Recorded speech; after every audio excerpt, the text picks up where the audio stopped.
One more branch stings my face as I break through the clearing, but I don't stop. I push out into the open. I look around for the officer. He's not there, but someone else is already, at the top. Kai Markingham.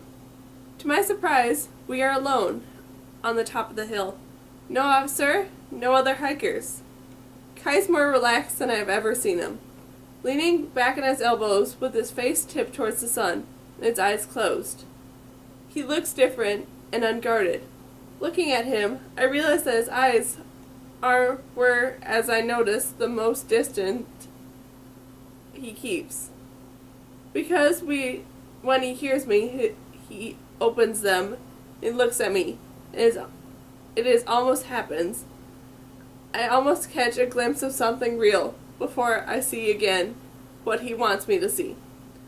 The officer peers out of the trees next to me. He moves quietly, and I wonder what he observed in the woods.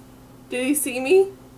He looks down at the data pod in his hand, and then back up at me. "See a raise?" he asks. Apparently, I was predicted to finish second. My stop must have not been as long as I thought. "Yes?" "Sit there and wait," the officer says, pointing towards the grassy clearing at the top of the hill. "Enjoy the view. According to this, it's going to be a few minutes before anyone else gets up here." He gestures to the data pod and then disappears back into the trees. I pause for a moment before I walk towards Kai. Trying to calm down, my heart pounds fast from the running and from the sound of the trees. "Hello," Kai says when I get closer. "Hello?" I sit down in the grass next to him. "I didn't know you were doing hiking too." My mother thought it would be a good choice.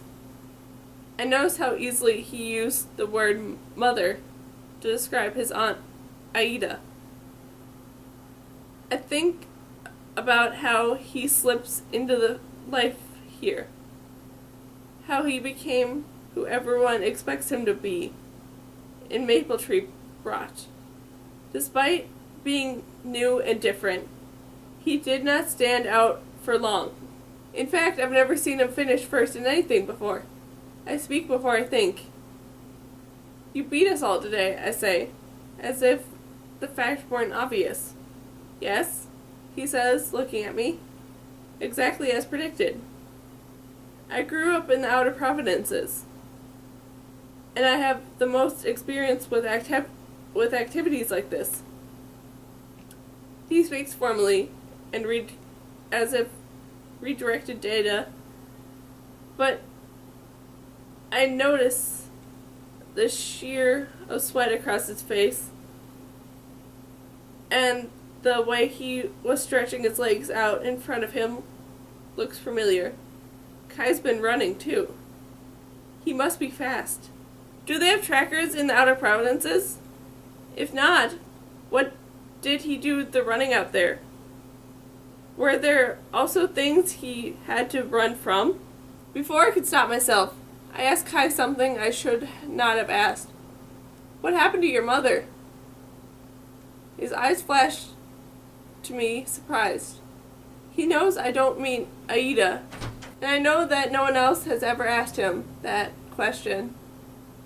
I don't know what made me do it now. Perhaps grandfather's death and what I've read in the woods have left me on edge and vulnerable. Perhaps I don't want to dwell on who might have seen me back in the trees. Should I apologize?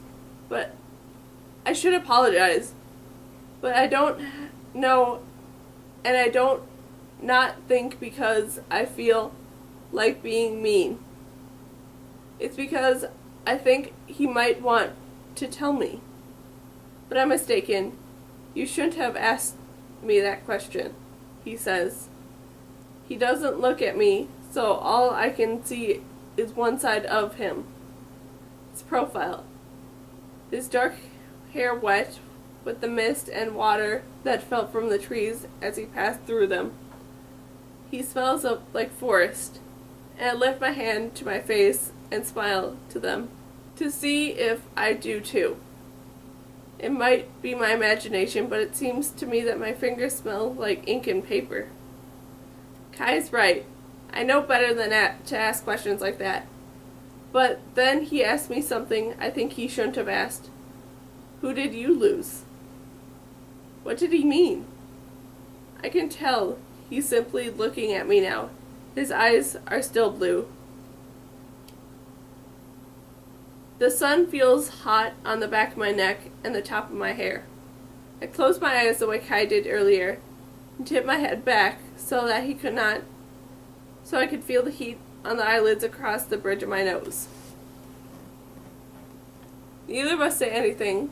I don't keep my eyes closed for long, but when I open them, the sun slightly blinds me for a moment. And I know in that moment I want to tell Kai, my grandfather died last week. Was it unexpected? No, I say. But really, in some ways, it was. I did not expect grandfather to say things he said. But I did expect his death. No, I say again. It was his 80th birthday. That's right, Kai says thoughtfully, almost to himself. People here die on their 80th birthday. Yes, isn't it like that where you come from? I'm surprised that the words escaped my mouth. Not 2 seconds ago, he reminded me not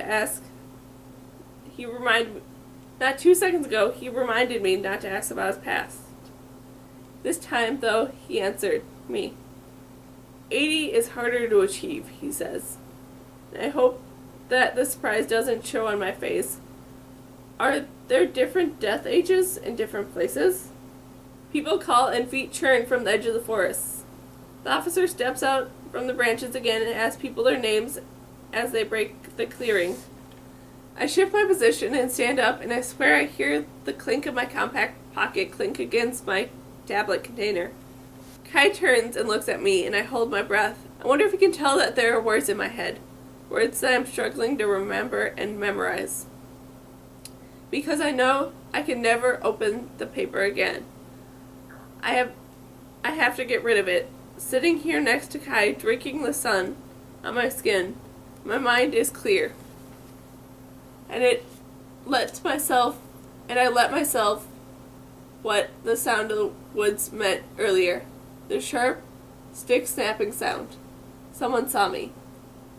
Kai takes a breath, leans closer. I saw you, he said.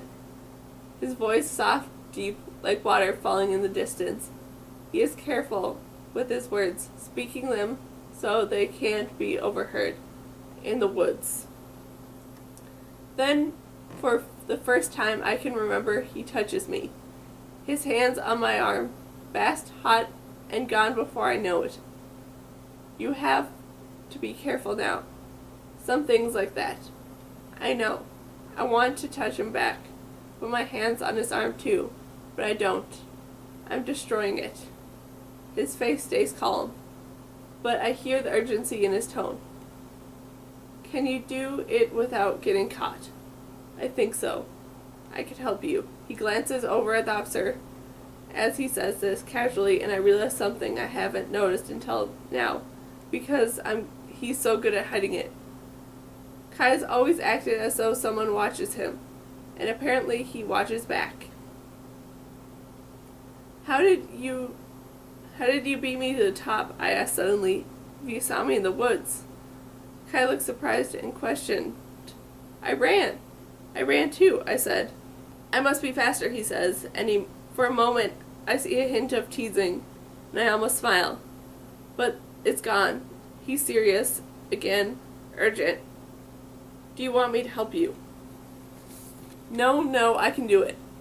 Then, because I don't want him to think I'm an idiot and a risk taker for the sake of risk taking, I say then I should. My grandfather gave it to me. I should have kept it as long as I did. But the words are so beautiful.